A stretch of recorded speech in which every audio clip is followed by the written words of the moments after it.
living life, every day, late at night, not okay. All I want, and I pray, all I need are some better days. Fuck me, I'm looking in the mirror. Halo guys, welcome to my channel. Hari ini aku masih bakal bahas tentang perdiettan lagi, karena aku memang suka banget dengan tips-tips diet. Tapi di video kali ini aku bakal cerita ke teman-teman yang mana sih yang lebih bahaya, gula atau garam. So, buat yang penasaran, stay tune. Jadi, buat teman-teman yang lagi diet, kalian tuh perhatiin gak sih? Jadi, kadang tuh ada pola diet yang bilang kalau gula itu adalah musuh bebuyutan orang diet. Ada yang bilang kalau garam adalah makanan yang jahat dan bikin gendut gitu ya.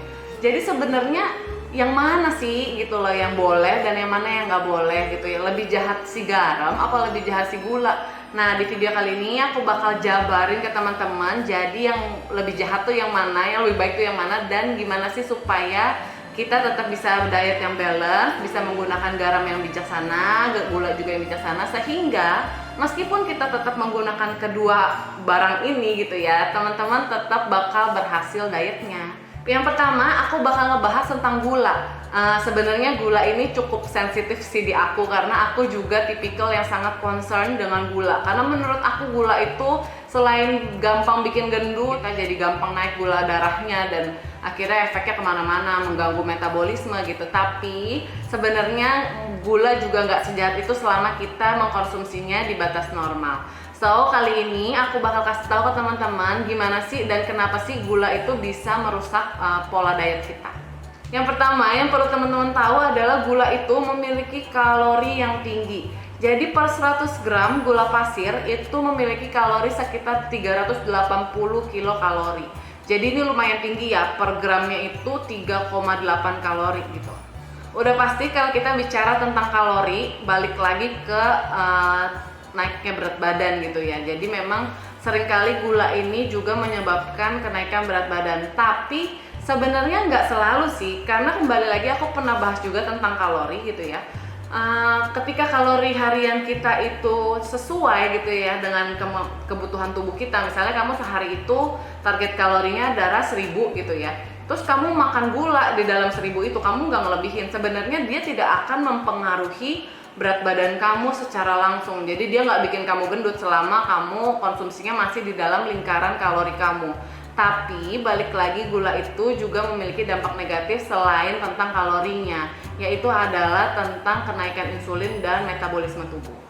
Yang kedua adalah tentang resistensi insulin. Nah, ini kan aku udah sempat ngomong juga tadi ya tentang insulin ini. Memang resistensi insulin itu pasti terjadi ketika kita mengkonsumsi gula. Jadi ketika gulanya masuk ke dalam tubuh kita, secara natural pankreas akan memproduksi insulin untuk menyeimbangkannya. Kalau misalnya teman-teman konsumsi gula itu berlebihan gitu ya, efeknya adalah si pankreas ini akan bekerja sangat keras untuk memproduksi insulin, dan kalau dibiarin terus-menerus berulang, akhirnya pankreasnya akan capek dan insulinnya juga akan jadi bermasalah. Nah, di saat itulah akhirnya tubuh kamu mengalami kerusakan metabolisme dan akhirnya efeknya ke berat badannya naik lah, sakit diabetes lah gitu. Jadi bukan berarti nggak boleh selama tubuh kita itu punya sesuatu yang hebat gitu, yaitu insulin.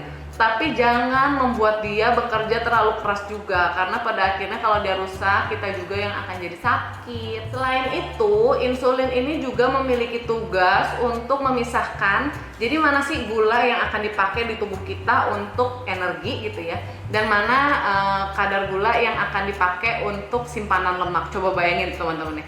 Jadi ternyata yang jadi lemak di tubuh kita itu bukan cuman kalau kamu makan lemak gitu, tapi ternyata ketika kamu makan gula, si insulin ini juga akan mengumpulkan gula-gula ini yang kebanyakan dikumpulin dan jadi lemak. Makanya ternyata itulah hubungannya, selain karena metabolismenya rusak dan dia nggak bisa pembakaran, ternyata dia memang dikumpulkan juga sama si insulin untuk menjadi cadangan lemak di tubuh kita. Jadi makanya kalau makan gula cukupin aja sedikit gitu ya, supaya dia tetap terbakar menjadi energi dan gak ada lagi sisa-sisa gula yang akhirnya terkumpul menjadi lemak di badan kita. Jadi kalau kita bahas tentang gula secara keseluruhan ya seperti itu ya. Jadi hubungannya sama kalori, sama insulin, metabolisme kita jadi rusak, terus juga jadi cadangan lemak gitu ya. Jadi memang gula ini hubungan dengan perdiettan atau ngurusin berat badan tuh deket banget, karena ternyata kalau kita kebanyakan gula, otomatis lemaknya akan makin nambah gitu dan nggak bisa kebakar juga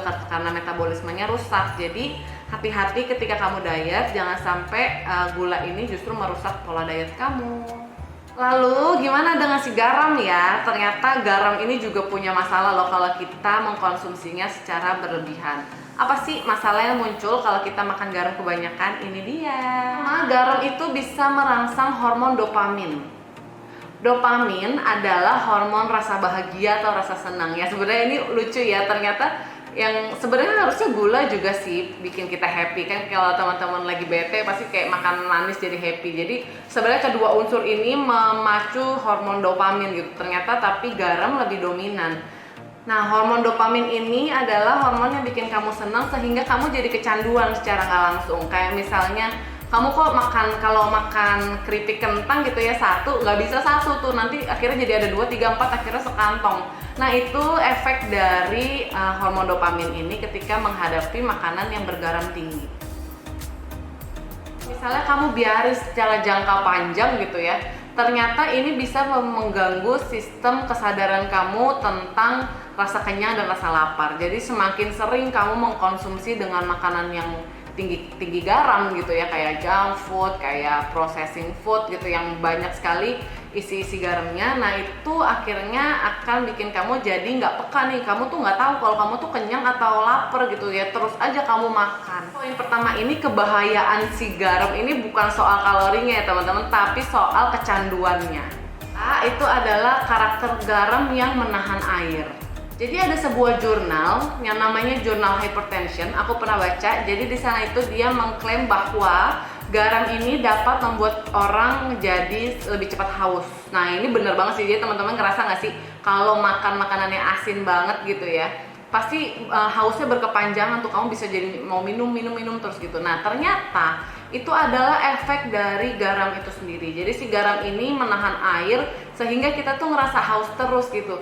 Nah ini juga efeknya terhadap berat badan. Jadi aku pernah bahas di ini dia, nanti aku tulis linknya di sini tentang menimbang berat badan. Aku pernah mention tentang menstruasi. Jadi menstruasi, kalau lagi menstruasi lebih baik tidak menimbang air, banyak air di dalam tubuh kita yang terkumpul gitu ya. Nah sebenarnya kerja si garam ini mirip kayak gitu. Jadi si garam mengumpulkan air, akhirnya berat badan kita itu bukan karena lemaknya aja, tapi justru karena tertimbunnya air di dalam tubuh kita sehingga berat badan kita jadi naik. Jadi sebenarnya kalau tentang garam gitu ya teman-teman, aku belum mention sih tadi kalau garam itu sebenarnya kalorinya rendah banget. Jadi beda dengan si gula gitu ya yang kalorinya tinggi, jadi kita langsung aware gitu, oh ya gula kalorinya tinggi, harus hati-hati. Nah si garam ini justru kalorinya tuh hampir 0 gitu, kayak rendah banget, nggak ada efeknya. Tapi ternyata selain kalori, dia itu berbahaya di sisi penimbunan air. Sebenarnya air sih nggak masalah ya, karena cairan tubuh gitu yang secara jangka pendek sebenarnya bisa langsung terbuang gitu. Kalau misalnya kamu makannya cuma sekali gitu, besok-besoknya mungkin akan hilang gitu airnya. Tapi efek jangka panjangnya, kalau misalnya kamu kebiasaan untuk makan makanan yang tinggi garam, itu adalah penyakit hipertensi gitu, darah tinggi kamu akan cepet banget naik. Nah ini justru yang lebih berbahaya gitu. Jadi sebenarnya mau gula mau garam ya sama-sama bahaya kalau kita konsumsinya berlebihan.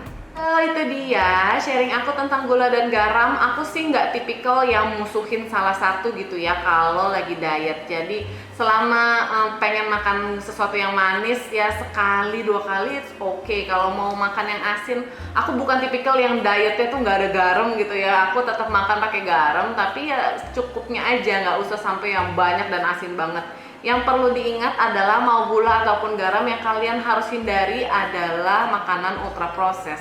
Karena makanan ultra proses apapun bentuknya, mau susu, mau jus-jusan, mau keripik, mau apapun, itu pasti kadar gula dan kadar garamnya itu tinggi banget. Jadi di sanalah justru hal yang paling bahaya gitu ya dibanding dengan makanan-makanan yang kita buat sendiri di rumah. Jadi kalau teman-teman selama dietnya normal, selama makannya masih terkontrol isinya apa, kasih sedikit gula, kasih sedikit garam, it's okay, karena sebenarnya tubuh kita juga membutuhkan itu. So itu dia sharing dari aku tentang gula dan garam. Semoga teman-teman mengerti bahwa gak ada yang jahat, gak ada yang baik selama kita mengkonsumsinya dengan secukupnya dan bijaksana.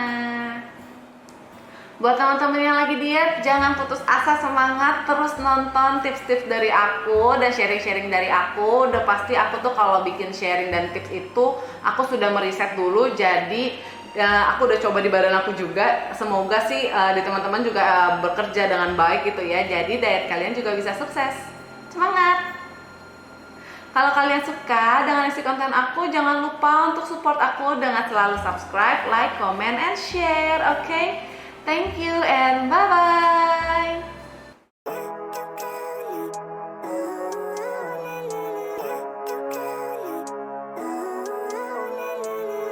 Living life, every day, late at night, not okay. All I want, and I pray, all I need are some better days. Fuck me, I'm looking in the mirror, so